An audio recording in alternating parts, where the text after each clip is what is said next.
अस्सलामुअलैकुम, कैसे हैं आप सब लोग। Welcome to my channel. ये है आपका अपना चैनल एमरेट वर्ल्ड, जिसमें मैं लेके आती हूँ ट्रैवलिंग से रेलिवेंट, वीजे से रेलिवेंट, छोटी से छोटी और बड़ी से बड़ी न्यूज।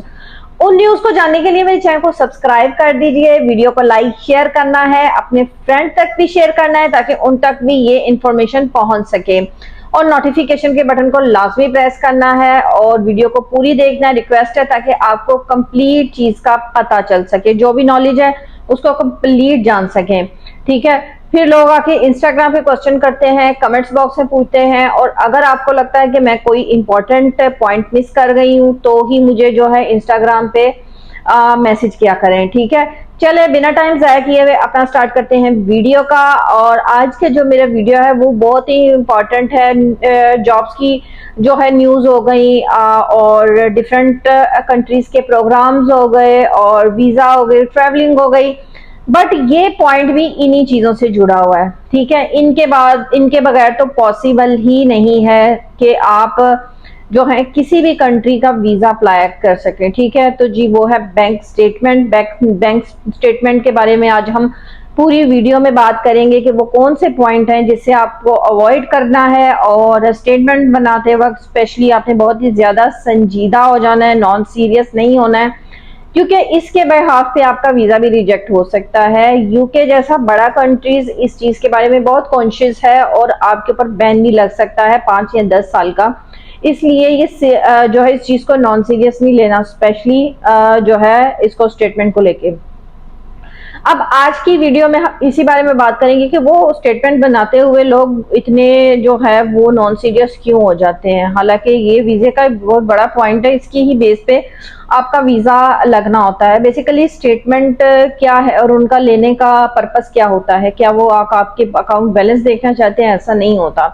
ठीक है, वो आपकी फाइनेंशियली कंडीशन देखना चाहते हैं। ठीक है, आपका बैंक आपकी फाइनेंशियली कंडीशन बताता है, आप कितने सेविंग कर रहे हैं, कितने आपके एक्सपेंस हैं, आप क्या कर रहे हैं। ठीक है, लाइफ में तो ये सारी चीजें आपका बैंक अकाउंट बनाता है, इसका लेने का मकसद भी यही होता है। ठीक है, बहुत सारे लोग क्या करते हैं कि जब उन्होंने वीजे के लिए अप्लाई करना होता है तो वो क्या करते हैं, स्टेटमेंट बनाना शुरू कर देते हैं। ऐसा बहुत ही गलत प्रैक्टिस है। ठीक है, वो एम्बेसी वाले होते हैं, उनको इतने पागल नहीं होते हैं कि वो इस पॉइंट को पकड़ ना सकें। ठीक है, 3 मंथ्स पहले एकदम से पैसे ट्रांसफर किए, क्या किया, उसको जब प्रिंट आउट निकलवाने के बाद पैसे क्या निकलवा लिए। ठीक है, यूके की स्पेशली एम्बेसी बाकी एम्बेसीज के साथ, बैंक्स के साथ इनका आपस में जो है वो होता है, कनेक्टेड होती हैं। ठीक है, इनका डेटा शेयर होता है। ठीक है, ये कोई नॉर्मल बात नहीं होती। एम्बेसी वेरिफिकेशन करती हैं बैंक से, इसलिए बैंक वो चूज करें जो बैंक अच्छा हो, जिसकी कस्टमर सपोर्ट अच्छी हो। ठीक है, जो कि आपके लिए हेल्पफुल भी साबित हो, क्योंकि अगर स्टैम्प की, साइन की, ऐसी चीजों की जरूरत पड़ती है तो वो आपको प्रोवाइड कर सके। इसलिए चॉइस जो बैंक की है वो अच्छी होनी चाहिए। ठीक है, तो बात हो रही थी वेरिफिकेशन की वाली। तो जो बिल्कुल जो है कोई भी कंट्रीज को जिसको आप स्टेटमेंट देते हैं तो वो वेरिफिकेशन करता है। वो चाहे आप यूएई से अप्लाई कर रहे हैं, या चाहे आप पाकिस्तान से कर रहे हैं, चाहे आप इंडिया से कर रहे हैं, या चाहे सऊदीया से कर रहे हैं, कहीं से भी कर रहे हैं, तो स्टेटमेंट का जो है आपकी वेरिफिकेशन बैंक से होती है। ठीक है, इसलिए इसको जो है इतना गैर संजीदा मत लिया करें। अब आते हैं असल बात की तरफ कि आप जॉब भी नहीं करते और आपका जो है वो इस तरह के मामलात हैं कि आप स्टेटमेंट नहीं बना पा रहे हो, तो फिर क्या करेंगे? क्या वीजे के लिए अप्लाई ना करें? ऐसा तो पॉसिबल नहीं है कि कोई ना कोई सोल्यूशन ना हो। तो जी इसका भी सोल्यूशन होता है कि आप तकरीबन, अगर आपको पता है कि आपने वीजे के लिए अप्लाई करना है, तो आप सीरियस होके 1 ईयर की जो स्टेटमेंट है उसको प्रॉपर मेंटेन करें। ठीक है, मेंटेन आपने किस तरह से करना है वो मैं छोटा सा पॉइंट आपके साथ डिस्कस कर लेती हूँ। जैसे कि आपकी सैलरी पाकिस्तान की बात कर रहे हैं कि 1 लाख है। ठीक है, 1 लाख में से आपने 60,000 यूज किए, 40,000 आपने बैंक में रहने दिए। नेक्स्ट मंथ फिर आपने यही कुछ किया। ठीक है, इससे क्या, जब स्टेटमेंट आपकी आएगी तो एक वैलिड स्टेटमेंट होगी कि ये बंदे की इतनी सैलरी आ रही है, ये इतनी सेव कर रहा है, इतने एक्सपेंस। ये नहीं कि आपने 1 महीना तो कोई एक्सपेंस किया नहीं, नेक्स्ट मंथ आपने क्या किया, आपने सारे पैसे निकाले, यूज कर दिए, और उसके बाद क्या फिर इंटर कर दिए।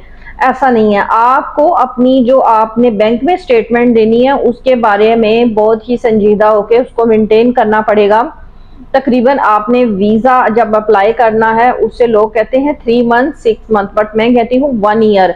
क्योंकि आपकी ऑल टू ऑल जो चीज है आपकी, जो आप उनको डॉक्यूमेंट 3 मंथ 4 मंथ का दे रहे हो उस पे नहीं होती, आप उनका कॉन्टेक्ट बैंक्स के साथ भी होता है। तो आप अगर उनके साथ वैलिड तरीके से चलोगे तो वो आपका वीजा कभी भी रिजेक्ट नहीं करेंगे। बड़ी कंट्रीज यही चीजों को काउंट करते हैं, ठीक है। और आपकी ये छोटी सी मिस्टेक जो है आपको बहुत बड़े आपके पैसे भी जाया हो सकते हैं, सब कुछ जाया हो सकता है, ठीक है। और दूसरी बात ये है कि ट्रैवल हिस्ट्री के बारे में भी मैंने वीडियो बनाई है, वो मैं इस वीडियो के बारे में साथ पिन कर दूंगी, वो भी लाजमी जाके देखिएगा। ये वाले पॉइंट है जो मैं आपसे डिस्कस करना चाहती थी कि स्टेटमेंट बना रहे हैं जो लोग या जो लोग अप्लाई करना चाहते हैं वो ये काम लाजमी करें, ठीक है। स्पेशली अगर उनके अकाउंट के अंदर फॉर एग्जांपल उनका कोई बोनस मिलता है या अगर उनकी कोई चीज सेल होती है उसके वो अपने बैंक में पैसे जो है वो डिपॉजिट करवाते हैं, तो उसका भी जब आपने लेटर ऑफ प्लान देना है, ठीक है, उसके अंदर मेंशन करना है कि मेरी स्टेटमेंट में ये पैसे थे, ये आए कहाँ थे, ठीक है, मेरी सोर्स ऑफ इनकम क्या है और मेरी इनकम के अलावा ये एक्स्ट्रा जो है आप अगर ये इसको डिटेल से बता दोगे तो आपके लिए जो है वीजा लगने के चांसेस बहुत ज्यादा बढ़ जाते हैं, क्योंकि वहां की एम्बेसी को लग रहा होता है कि आप सच बोल रहे हो, आप चीजों को एक्सप्लेन कर रहे हो, आप उनके कंट्रीज में जाके कुछ भी ऐसा वैसा गलत नहीं करोगे, ठीक है। तो इसकी बिहाफ पे आपका वीजा जो है अप्रूव हो जाता है, ठीक है। तो आज की यही पॉइंट्स है जो मैंने स्टेटमेंट के बारे में डिस्कस करने थे अपनी ऑडियंस के साथ। इसी तरह से मुझे सपोर्ट कर भी दे रहिएगा, मेरे साथ बने रहिएगा और नेक्स्ट ब्लॉग के लिए मुझे इजाजत दीजिए। अल्लाह हाफिज।